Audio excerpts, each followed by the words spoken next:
أعوذ بالله من الشيطان الرجيم بسم الله الرحمن الرحيم.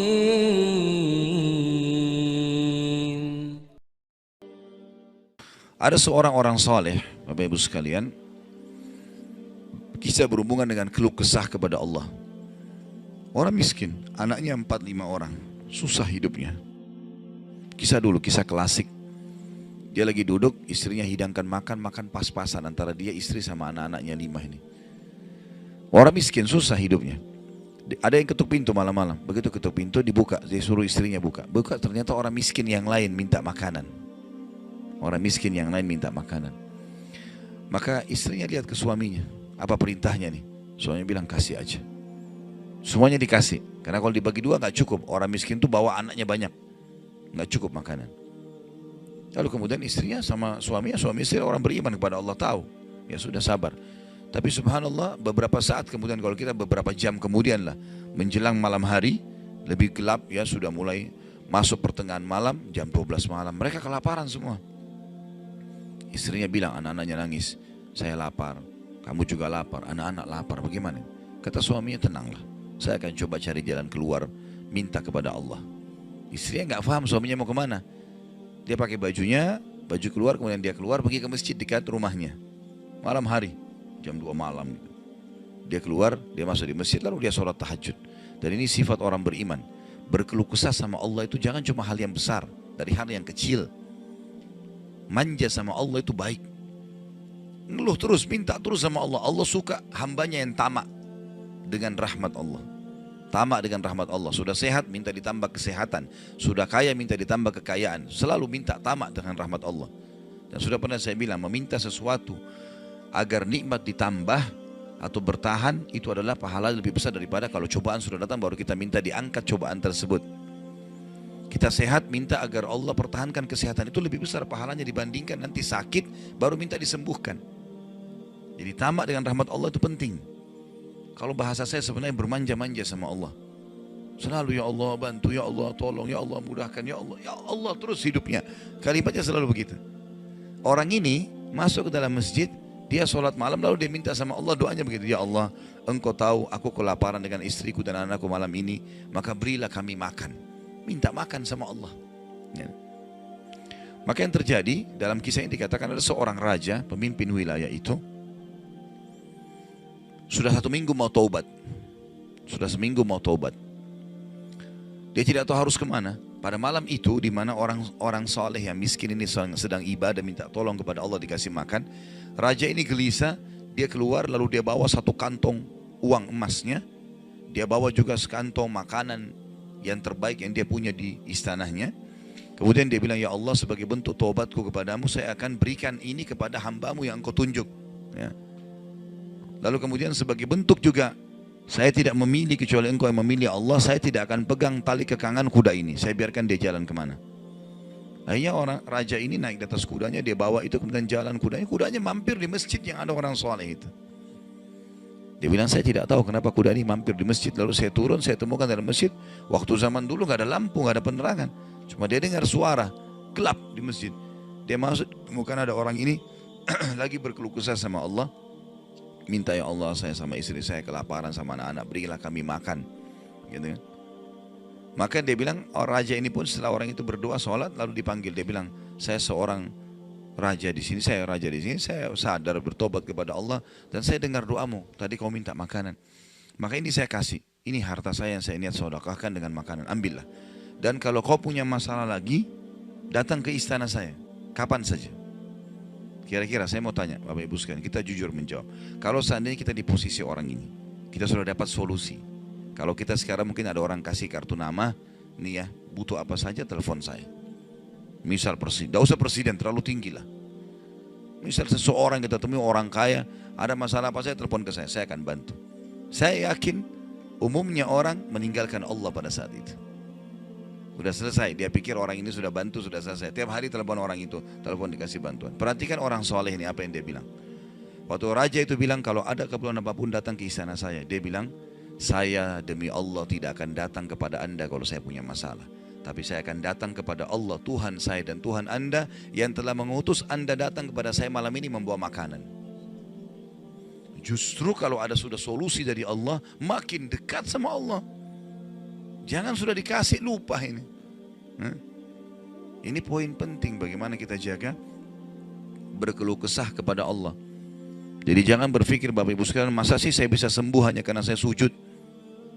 Masa sih saya bisa mendapatkan keturunan hanya karena saya sujud? Ini kesalahan ini. Justru harus kita fahami kalau itu bisa. Dan Allah punya cara. Setiap jawaban Allah kalau datang itu sesuai dengan sistem atau sunnatullah yang telah Allah ciptakan di alam kita ini. Misal saya berkeluh kesah, ya Allah sendal saya putus, gantikanlah. Sahabat begitu ya. Para sahabat Nabi itu kalau sendalnya putus, ya Allah sendal saya putus, gantikanlah. Allah nggak lemparin sendal dari langit, nggak mungkin. Tapi apa yang terjadi? Allah gerakkan sesuai dengan sistem yang ada. Allah buat ada orang lain melihat kita kasihan dikasih sendal, atau dia dapat duit dia bisa beli sendal. Jawabannya Allah begitu, dalam bentuk sinyal datangnya. Jadi harus peka menangkap itu. Kemudian selanjutnya, tentu juga yang ini tadi contoh kisah orang yang berkeluh kesah kalau berhubungan dengan cobaan dari Allah ya. Dia tidak keluh kesah kecuali kepada Allah. Sekarang kita masuk ke contoh kalau cobaan dari manusia. Tadi saya bilang orang digunjing, orang dihina, orang difitnah segala macam. Dia tidak balas kebodohan dengan kebodohan. Jangan pelanggaran dengan pelanggaran. Pasangannya selingkuh, dia juga selingkuh. Dua-dua dosa. Dua-dua dihukum sama Allah. Tidak ada urusan sama kita itu.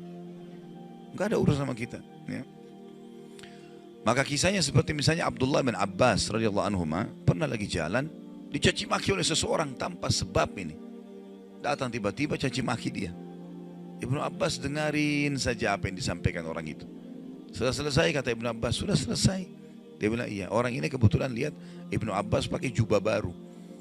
Ini kamu itu mentang-mentang sahabat Nabi, kamu itu pakai jubah mahal-mahal segala macam. Hasud, orang hasud gitu. Tiba-tiba bayangin kalau kita lagi naik di mobil orang ketuk kaca. Kamu kenapa pakai mobil baru? Kamu kenapa? Apa urusannya sama orang ini gitu? Mungkin kita marah-marah sama orang ini. Ibnu Abbas diam, didengarin semua, sudah selesai. Karena tidak mungkin tergerak orang ini mengucapkan sesuatu kecuali memang ada sebabnya. Ya biarin, sudah selesai kamu sudah. Baik, dibuka jubahnya, ini ambil hadiah buat kamu. Sampai orang itu malu. Sudah caci maki dikasih hadiah lagi.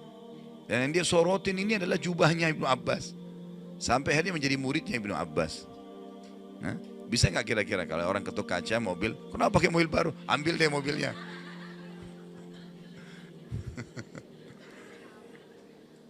Baik, kisah yang lain, Ali bin Husain radhiyallahu anhu. Ini cucu Nabi SAW, anaknya Husain. Ya, radhiyallahu anhu ajma'in. Terkenal dengan Zainal Abidin, masyhur dengan kesalehannya. Dia pernah jalan dicaci maki oleh orang tanpa sebab ini. Mentang-mentang kau turunan Nabi, mentang-mentang kau begini, mentang-mentang kau begini, dicaci maki. Dia diam saja.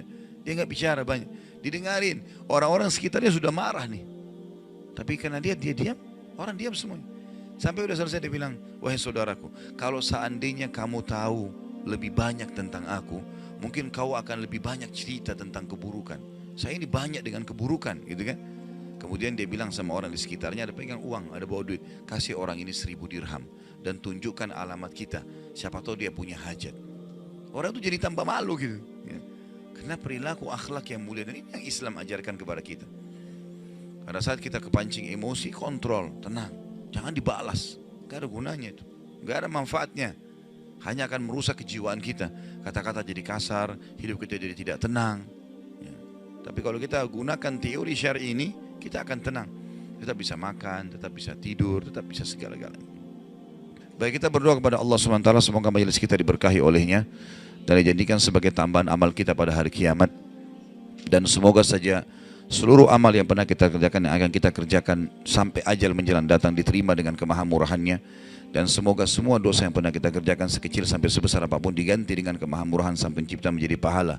Dan kita mendoakan Indonesia untuk selalu makmur, damai, tentram, dan seluruh muslimin bersatu di bawah bendera tauhid la ilaha illallah Muhammad Rasulullah, kembali dalam segala ibadah mereka kepada Al-Quran dan Sunnah, dan semoga Allah juga memberikan pemimpin-pemimpin yang muslim yang adil kembali kepada Al-Quran dan Sunnah, dan juga semoga Indonesia menjadi contoh bagi negara-negara yang lain. Dan kita selalu mendoakan saudara kita di Palestina, di Syria, di Yaman, di Irak, di Myanmar, di Ahsa, dimanapun mereka berada yang sedang tertindas. Semoga Allah ikhlaskan niat mereka, terima para syuhada mereka, mulakan Islam di tangan mereka dan tangan kita semua, dan semoga Allah partisipasikan kita bersama mereka di pahala, baik dengan doa, dengan harta, dan juga dengan jiwa kita. Dan semoga Allah dengan kemahamurahannya menyatukan kita semua di surga firdausnya tanpa hisab, sebagaimana yang satukan kita di majelis ilmu yang mulia ini. Allahu alam, ini mungkin yang kita sampaikan, mudah-mudahan bermanfaat. Subhanakallahumma bihamdika asyhadu an la ilaha illa anta astaghfiruka wa atubu ilaik. Wassalamualaikum warahmatullahi wabarakatuh. قد جاب خواطرنا حلم يطويه تخرجنا، أيام الجد قضيناها وهنا الإنجاز يسامرنا. فرح قد جاب خواطرنا حلم يطويه تخرجنا، أيام